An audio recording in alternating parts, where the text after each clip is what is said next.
talagang iba yung tunog, kikilabutan kayo. Kasi marami kayong maririnig na instruments doon na hindi nyo gano'n napapansin sa mga stock na speakers nyo, lalo pag nilakasan nyo. Tapos talagang mafe-feel mo talaga yung artist na talagang kumakanta sa harap mo. Ayan, so after 4 years, dumating na yung araw na maglalagay na ako ng sub dito sa aking 2004 Solara, Toyota Solara. Ito yung 2-door version ng Camry. Ayan, so naglagay ako dito ng head unit tsaka mga 4 channel amplifier. Ayan, so ngayon meron na akong sub. So ang una kasi nito 4 channel lang to. Ayan, so lahat yan nakakonekta sa front and rear. So naglagay na ako ng sub.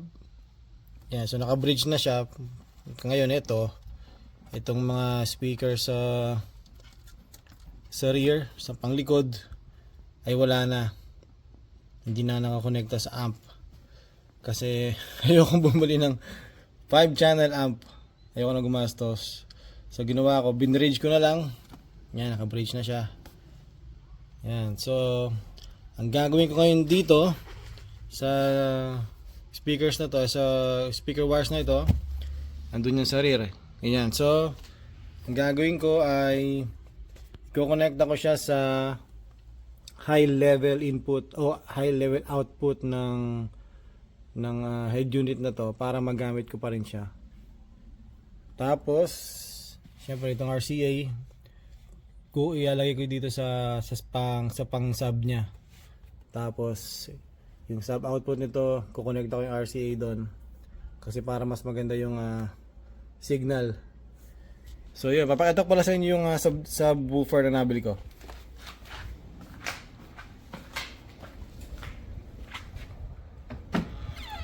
Ayun. Yan, MB Quart. Yan, sikat na sikat yan nung 90s. Yan, so yan ang pinakabago nila guys. Yan, 10 inch. Nagustuhan ko siya kasi red. Mahilig kasi ako sa red. Tsaka ito yung bagong version nila. Yan, so 10 inches ano lang yan, 300 watts RMS lang. Yan, ayoko naman ng masyadong malakas, gusto ko ano lang tayo, sound quality. Yan, mamaya ito-test natin. Ito na yung wiring natin. So makikita nyo dito yung gray and white. Kinonect ako sa purple and green kasi gagamitin ko yung signal na galing dito sa front kasi mas maganda yung signal na lumalabas dito kaysa dun sa panglikod. Yan, pero okay lang naman yan.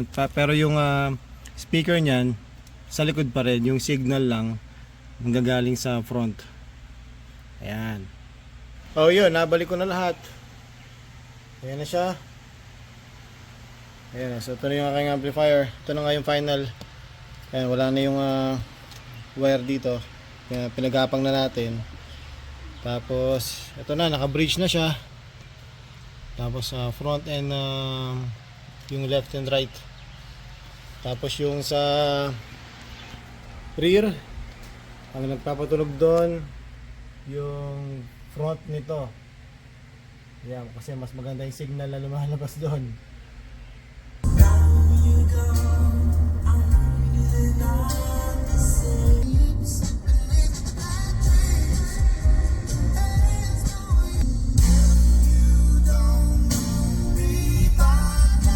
Yan, so kakatapos ko lang magpatugtog.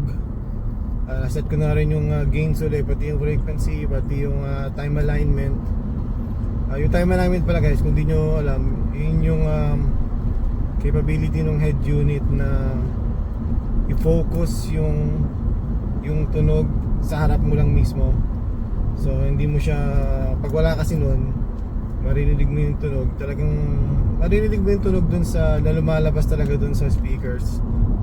Pero pagka may time alignment, tapos naset mo siya ng maayos, yung boses parang nasa harap mo siya mismo kumakanta. Yun ang kagandahan nun, talagang akala mo yung banda na sa harap mo, yung singer na sa harap mo. So yun yung kagandahan ng may time alignment. Yeah, so suggestion ko pala, kung may sasakyan kayo tapos mahilig kayo sa music, mag-invest kayo sa sound system. Palitan nyo yung head unit nyo, yung mga stock speakers nyo, maglagay kayo ng sub na kahit 10 inch lang, katulad ng nakalagay dito, 10 inch lang, 300 watts. Hindi naman kailangan ng 500 o 1000 watts na sub, unless lalaban kayo ng competition. So kung yung mga pang daily lang, tapos gusto nyo ng sound quality, talagang maganda yung tunog, balance, yun, mga 10 inch, 300 watts, sulit na yun, 200 watts. Tapos sa mga brand naman ng speakers, hindi naman kailangan talaga na high-end. Kung may high-end man, bumili kayo nung entry level nila, yun, sulit na sulit yun. Pero kung ano, sa budget, mga JBL, ganun, Rockford, JL, Infinity, yung mga ganyan, okay na yan. Sulit na yan, guys. Yeah, so kung may ligay sa mga sa music, tapos may sakyan kayo, sinasuggest ko kasi napalitan yung mga speakers nyo, kasi talagang iba yung tunog na maririnig nyo kung nakikinig kayo ng music nyo sa mga regular speakers lang. Pag nakinig kayo sa mga upgraded na, talagang iba yung tunog, kikilabutan kayo. Kasi marami kayong maririnig na instruments doon na hindi nyo gano'ng napapansin sa mga stock na speakers nyo, lalo pag nilakasan nyo.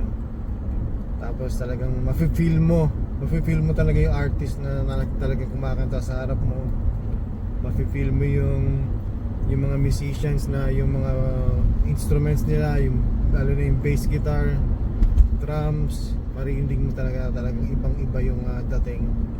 Lalo na pag malakas, talagang mafe-feel mo yung vibrations. Talagang napakasarap sa pakiramdam. Ayan, so yeah, mag-invest kayo doon, kasi kung lagi nyo naman ginagamit yung sasakyan nyo, may kayo sa music, tapos yun, pag nagda-drive kayo, lalo na pag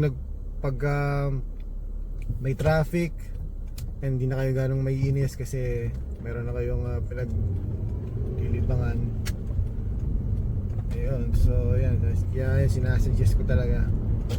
Yeah, so kahit anong genre ng music ang pinapakinggan nyo, rock, lounge music, mga OPM, mga ganyan, soft rock, talagang ibang-iba yung dating, iba yung tunog talaga na lumalabas pagka maganda yung setup nyo.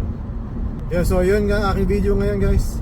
Salamat sa panonood and see you sa next video.